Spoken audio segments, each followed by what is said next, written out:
It's times like these, 2 AM, on my own in the dark playing fucking Aero the Acrobat, that I realise anything you ever achieve in life ultimately means nothing when you die and are forgotten forever. Not me though, I'll be remembered for why Assassin's Creed can fuck off. Whether it's the pyramids, Aero the Acrobat, or curing polio, who? If it wasn't for Iguana Entertainment's legacy, they wouldn't be the fondly remembered household name they are today. Sure, they might not have been the most successful, creative, well-known, active, talented, productive, or have any redeeming qualities as a company whatsoever, but if there's one thing no one can deny, it's that they definitely had a monopoly on the acrobatic bat genre of games, and believe me when I say that no one was trying to take that away from them. Apart from Nintendo, whose Ultra 64 at that time had just been announced, naturally slowing the rate in which people bought current-gen games, dragging Iguana's new parent company Acclaim to the brink of bankruptcy. Wow, that would have been a really bad time to also have spent $65 million on acquiring Valiant Comics. At that point, for them, it was literally sink or swim, adapt or die. They had one chance to redefine, save, and establish themselves by developing something worthwhile for once. Oof, good luck. Something fresh, unique, and that made enough use of Nintendo's new hardware to dominate the current market of 10 games. They haven't changed. So, that same year they took their only chance. Fired 100 employees and set out to develop Turok Dinosaur Hunter. Then just went bankrupt in 2004 anyway.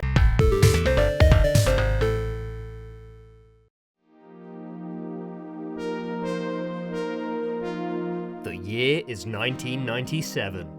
Except no it fucking isn't. The game and its sequel have since been remastered and are available on Steam with I'm sure many improvements over the original Nintendo 64 version and its inferior PC port. Yeah, that's a sentence that can be said. But unless you want to headcanon Turok having had a stroke for the second half of the series, I guess I'm just gonna have to...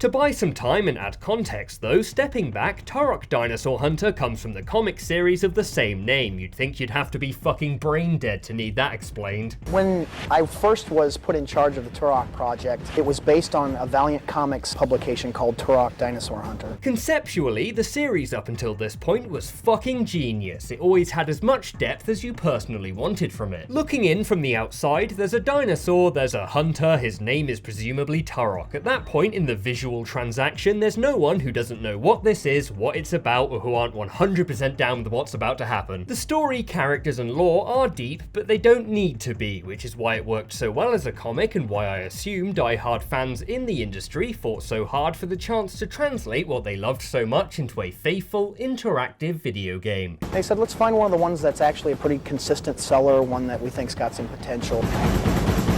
So we decided that that would be Turok. Or, you know, that's as good a reason as any. I mean, if it makes money. Would have been nicer if they cared just a little bit, though. Could they not have lied, at least? Giving them the benefit of the doubt, the game opens by mirroring that, explaining only how levels work through text, then just dropping you in, along with the generous assumption that that was a faithful nod to the source material. And not a cut corner. Which it definitely wasn't. Being a pre-GoldenEye 3D console shooter means it's more impressive just for being first, but still, you don't have to wait long to see some character models looking severely handicapped by technical limitations. At the same time though, it was post-Quake, as well as Congo the Lost City of Zinj, so honestly comparing them is pointless and means fuck all. It just looks good, it has a style. It uses ominous fog and atmospheric cloud effects to limit the view distance and allow for ambitious level design, graphical effects, and high-poly models. 4 years before Silent Hill. How it plays though is easily the most unique and original aspect of anything I've ever seen in my entire life. I'll remind you though, that's coming from a Poundland Cadicarus. Despite being a first-person shooter, for some reason they took to their grave. Instead of having it play like any standard FPS, it plays like a 3D collectathon platformer, and it makes me irrationally angry because I don't get it. Even more mind-blowing still though is the fact that at this time Super Mario 64 was the only 3D collectathon platformer, so how the fuck does this exist? I'd go with time travel, but from the interviews just caring was way too much to ask. Execution though, like always, is a whole other thing obviously. Just look at how common a feature first-person platforming is in games nowadays due to how well it worked and how much everyone loved it, which on top of the infamous N64 controller and this control scheme using the C buttons to move and joystick to look,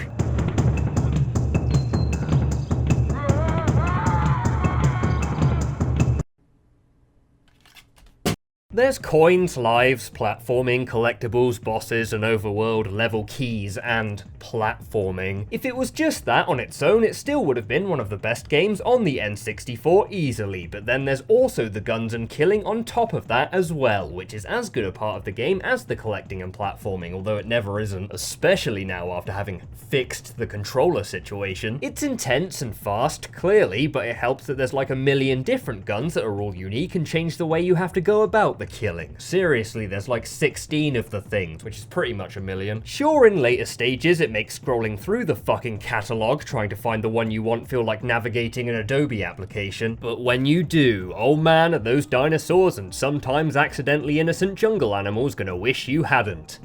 Just eventually. Speaking of fucking jungle levels though, or level, because it's the game. Level 1 acts as the overworld in which to access every other level and boss in the game, provided you found enough keys to power the gate. It does take place in a jungle, but don't confuse that with Level 2 the jungle or every other level, which also takes place in a jungle, despite all of them actually taking place in Turok's fictional Lost Land. Just try not to confuse that with Level 8 the Lost Land though, because Turok was a consistent seller with potential, and clearly none of the developers wanted to read. Well, I mean, it's a comic, so all they really needed to do was just look at some fucking pictures. It goes back to what I said about it having as much depth as you personally wanted from it, because none of this actually matters, nor does anyone care, including the people that made it. Turok is supposed to be a Native American who inherits the job of protecting the Lost Land dimension from invaders intending to use it maliciously for evil things, like to torrent copies of Shark Tale. A dimension in which time doesn't exist and that everything in the universe that has happened and will happen can slip through, ranging from dinosaurs, cyborg alien insects, and the most terrifyingly evil beings of all,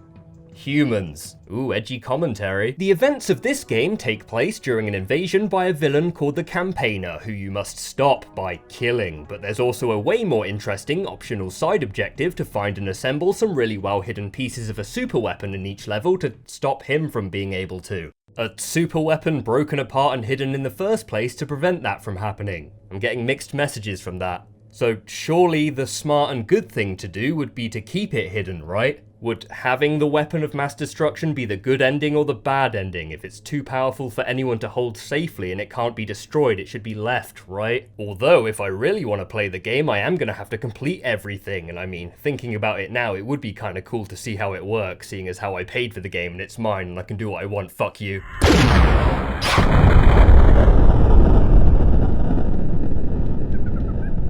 Alright, okay, actually, might keep hold of that, just in case. You know. Despite each level looking, playing, and above all being completely identical, the soundtrack isn't, and honestly it carries them all by itself. If anyone had said tribal drum beats played on MIDI instruments to me, just out loud, with no context, I'd have laughed because it sounds like a joke, but after 2 levels of it, I don't care who you are, it's impossible not to get really fucking into this.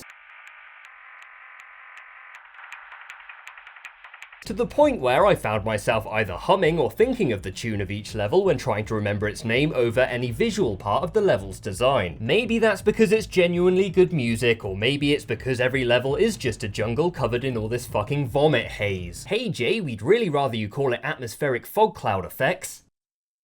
No. I'll call the game though. Yeah, pretty good. Being both a fast-paced FPS and a 3D platformer, 2 genres that have both aged really well and are most popular, I think, now. Even if you've never heard of the series, I guarantee you can at least get behind that. The game itself is pretty fun too, though. Just running around really fast as a Native American, killing tens of thousands of dinosaurs who inhabit the land you're supposed to be trying to protect, even if that might not make complete sense to anyone who thinks about it longer than that. Because yeah, Native Americans, of course, famous for their ability to defend their land. Alright, cut that one out.